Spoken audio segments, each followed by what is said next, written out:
Devil Hunter's Chainsaw Man 143, titled Roar, has confirmed the worst kept secret in all of Chainsaw Man, which I thought was so obvious. Yet many still chose to disagree with me, and hell, guess who's holding the L this week? Spoilers, it's certainly not me. Let's begin the chapter with the Spear Hybrid addressing the others as children, stating that they should target the women and children to maximize the amount of screaming caused by each kill. Now, one interesting thing from this conversation actually came from the Whip Hybrid, where she didn't take too kindly at being called a child, because she revealed here that she's actually 82 years old. And she goes on into saying that she never ages, that she's a superior human specimen, and that she was chosen by God. But for the Whip Hybrid to say that she's a superior human specimen now makes me believe that she was somehow experimented by, and to be chosen by God. Now, there's also something I want to know: why the King of Terror or someone else experimented with devils in the way that now all these other hybrids could have been experimented with, or why they were chosen. Like, if you can remember back in Chainsaw Man Part 1, when Samurai Sword, or aka Katana Man, said that Sawatari gave him the Katana Man devil, but is there more to that we'll discover later on? Regardless, as the weapons begin to prepare their attack, Miri is trying his best to go along with the plan, adding that this was a message from God and that he just needs to steel his nerves as he readies himself to transform. This is where we got a beautiful double spread panel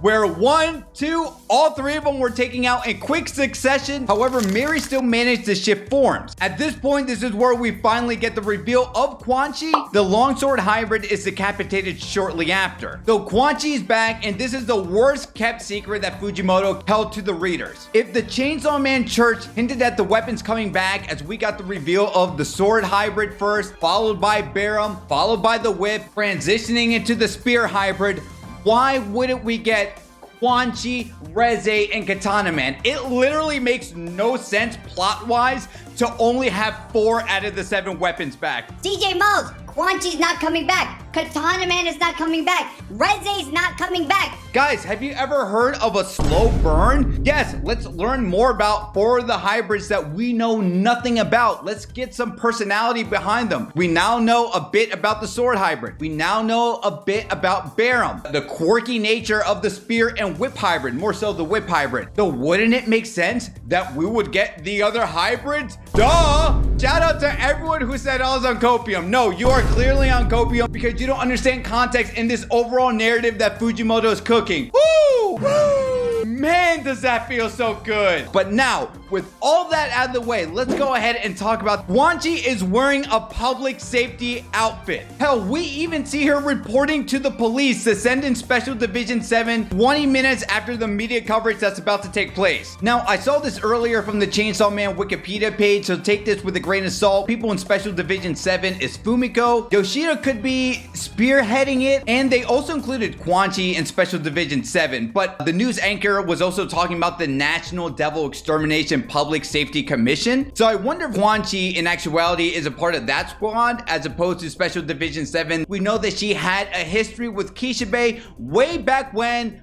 she was considered the first public safety devil hunter of all time, or the first period, which alludes to the whole age thing the whip hybrid brought earlier. If she confirmed she was 82, so then how old is Quanxi if Quanxi is the first reported devil hunter in existence? Something to think about. But I'm more excited in knowing that Quanxi is most likely working with public safety, as I don't want to sound like a broken record, we have to see Kishibe. There's obviously some plot exposition we have to learn from Kishibe and why he was MIA. Now, that also makes things a little bit interesting, because you might be asking yourselves, well, DJ Miles, then why are the weapons a part of the Chainsaw Man Church of Society? Well, I think we actually have the answer here, as the news report falsely claims that the attack on the food court was caused by a gunman, and that both police and public safety will be raiding the Chainsaw Man Church. A senior member of the church explains that if the church's weapons are discovered in the building's basement, the organization will be charged with treason. Bana and Haruka being confused, only for the ominous old man to instruct Haruka to send all combat trained followers to meet outside the prayer room. Okay, so let's go ahead and stop right there. Now, why would they have all the weapons in the basement? Probably most likely alluding to Katana Man and Reze being held captive. And now what I'm hypothesizing is I wonder if if we saw how Fami was able to easily manipulate a primal fear via Chef Mommy the Falling Devil, I wonder if Fami snuck into public safety, took all the weapons, somehow manipulated them, because we have to remember, this arc specifically is focusing on the themes of enslavement and freedom, which if you even want to add to the overarching theme of Chainsaw Man Part 2 being that perception of justice and what is justice, and hell, even just the sprinkle little tidbits we've got with the Swordman himself saying,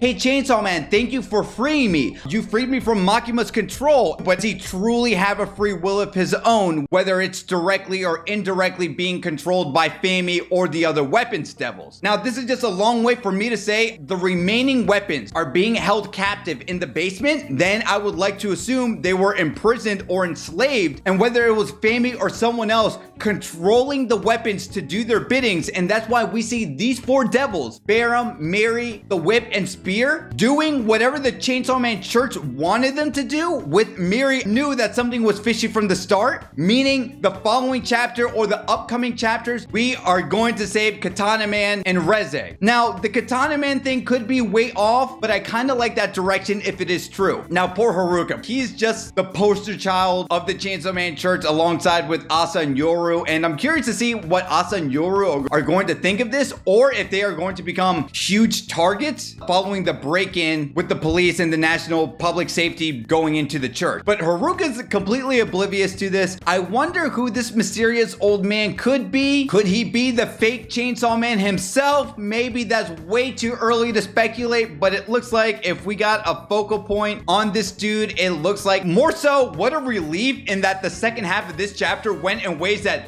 none of us thought. That is the brilliance of Fujimoto's writing. So I'm glad Quanxi course corrected everything. And what does that mean for the future of the other hybrids and where the story's gonna go? Well, we're gonna talk about that more in the Chainsaw Man live discussion later on today. So if you wanna see that video, you're gonna wanna click right here.